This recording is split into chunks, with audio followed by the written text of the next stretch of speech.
बघा, मी सकाळी सांगितलं आपल्याला की महाराष्ट्र नवनिर्माण सेना आणि शिवसेना ह्यांच्यामध्ये मुंबई आणि इतर महानगरपालिका निवडणूक युती होते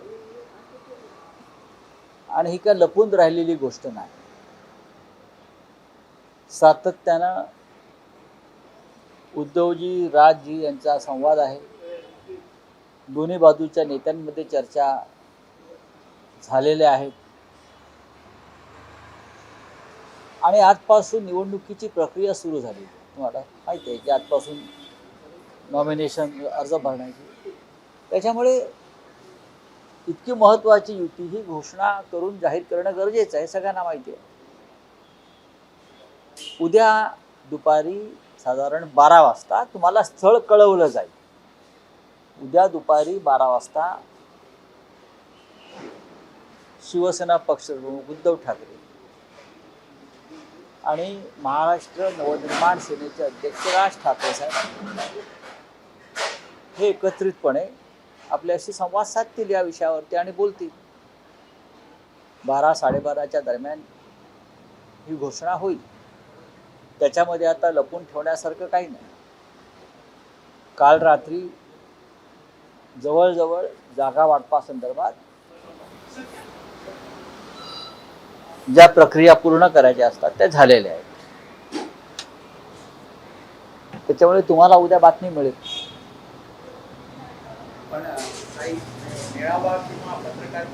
नाही, उद्या होईल ना. उद्या तुम्हाला सगळ्यांना आमंत्रित केलं जाईल. आता ती सुरू आहे का म्हणजे पत्रकार परिषदच आहे ती, त्यानुसार. मुंबईसह अशा किती महापालिका आहेत ते ठरलंय की बघा, आम्ही या क्षणी जी चर्चा करतोय ती मुंबई, ठाणे, कल्याण डोंबिवली, नवी मुंबई, मीरा भाईंदर, नाशिक आणि पुणे या प्रमुख महानगरपालिकांमध्ये नक्कीच आम्ही एकत्रित लढण्याचा निर्णय घेतलेला आहे आणि त्या संदर्भात स्थानिक पातळीवरती चर्चा दोन्ही बाजूच्या नेत्यांच्या कार्यकर्त्यांच्या जवळजवळ संपलेल्या आहे. पुण्यामध्ये 2 राष्ट्रवादी एकत्रित यायची तयारी सुरू आहे. तुमची त्याला सहमती असणार आहे का? आमच्याशी चर्चा झाली तर आम्ही त्याच्यावरती मत व्यक्त करू. माननीय राज ठाकरे यांच्याशी चर्चा करताना आम्ही कोणाला विचारलं नव्हतं. हा आमचा प्रश्न आहे. आता शरद पवारांची काँग्रेस आणि अजित पवारांची काँग्रेस, जी काय राष्ट्रवादी काँग्रेस, जी आज भारतीय जनता पक्षाच्या महायुतीची घटक आहे,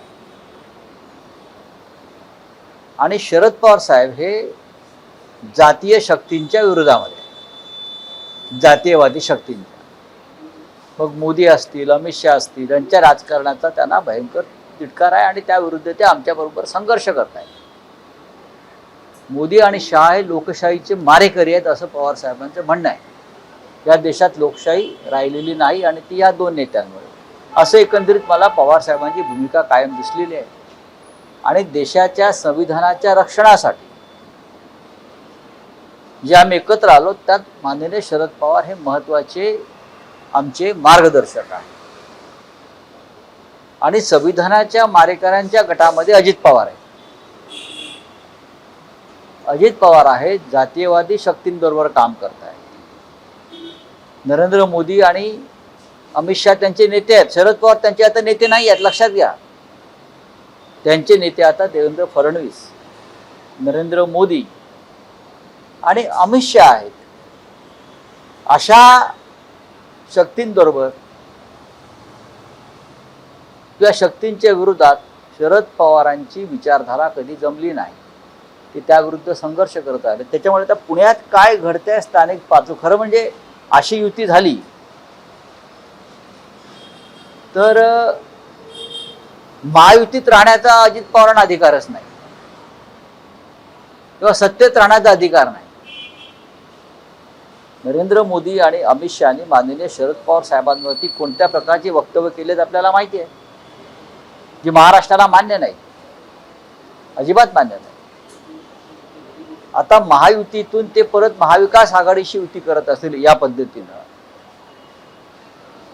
तर महायुतीच्या नेत्यांना विचार करावा लागेल नक्की कोण कोणाबरोबर आहे आणि कोणती विचारधारा कुठे मिसळते.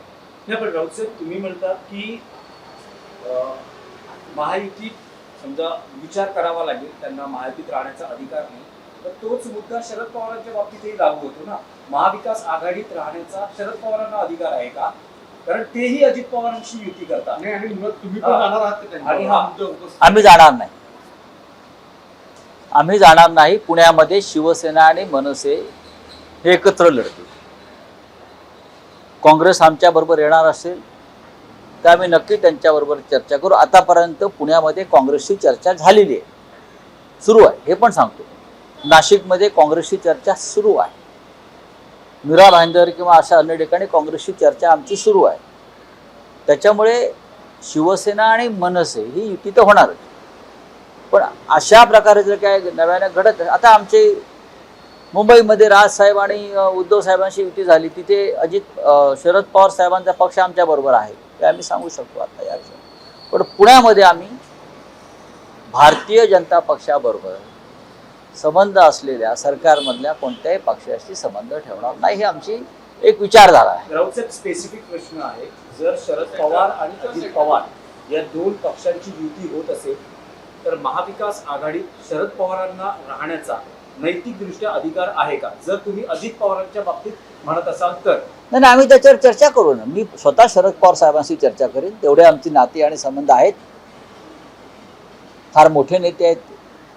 त्यांनी महाराष्ट्राला दिशा देण्याचं काम केलंय, देशाला दिशा देण्याचं काम केलंय. असं जर काय घडत असेल, अद्याप घडलंय का तर नाही, आता चर्चा आहे. असं काय घडणार असेल तर नक्कीच काँग्रेस पक्ष असेल किंवा आम्ही सगळे असू, आम्ही नक्की एका भावनेनं त्यांच्याशी चर्चा करू. काँग्रेससोबत तुम्ही कोणकोणत्या महापालिकेत सोबत जाणार आहात? नाही, आणि जिथे- मुंबई जिथे- संदर्भात त्यांच्यासोबतची चर्चा थांबली आहे का? मुंबईत त्यांच्याबरोबरच्या चर्चेला आता पूर्णविराम मिळालेला आहे. पण मुंबईच्या बाहेर त्यांच्याने आमच्या बैठका आणि चर्चा स्थानिक पातळीवर सुरू आहे. राऊत साहेब, उद्या जी घोषणा होते आहे, राज ठाकरे उद्धव ठाकरे यांच्यासोबत काही घटक पक्ष म्हणजे एनसीपी, तुम्ही म्हणाल तर आजपासून त्यांच्यावर बोलणी होता, तर एनसीपी शरद पवार हेही या व्यासपीठावर असतील.